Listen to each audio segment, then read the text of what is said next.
Yeah, Susan, U.S. national security officials spent Tuesday reviewing military and diplomatic options in response to the launch.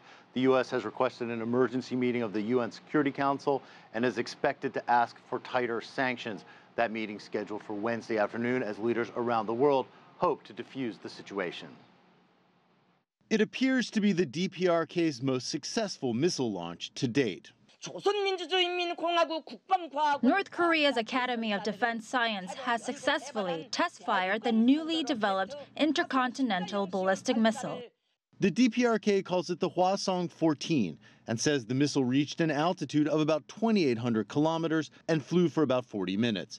It traveled a total of 933 kilometers from its launch site before landing in the waters off the coast of Japan.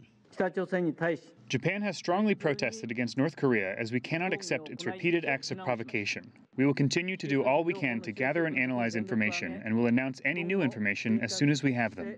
The test has heightened tensions on the Korean peninsula.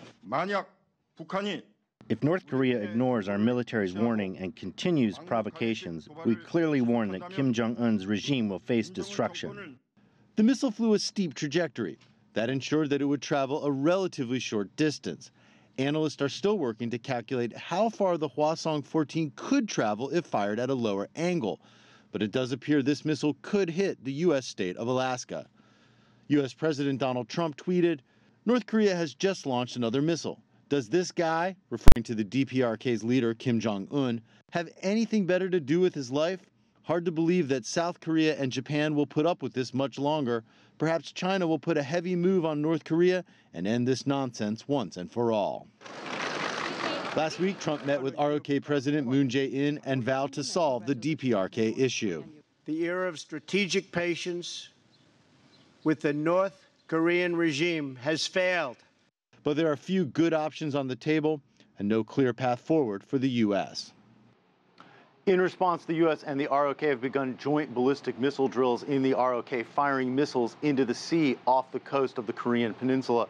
The drills are meant to project strength and show that the U.S. and ROK's forces are ready to respond quickly if necessary. Meantime, the U.S. Secretary of State released a statement saying this, quote, "Any country that hosts North Korean guest workers, provides any or to fully implement UN Security Council resolutions, is aiding and abetting a dangerous regime." The rhetoric definitely getting cranked up here, Susan.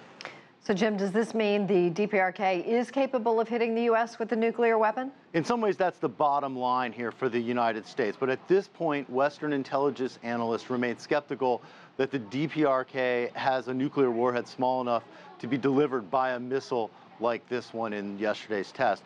But many predict that it's just a matter of time before that does become a reality. Now, back in January, Donald Trump said he would not allow, those are his words, the DPRK to acquire a nuclear weapon capable of hitting the U.S., but we simply don't know what the U.S. or others can do to stop that from happening.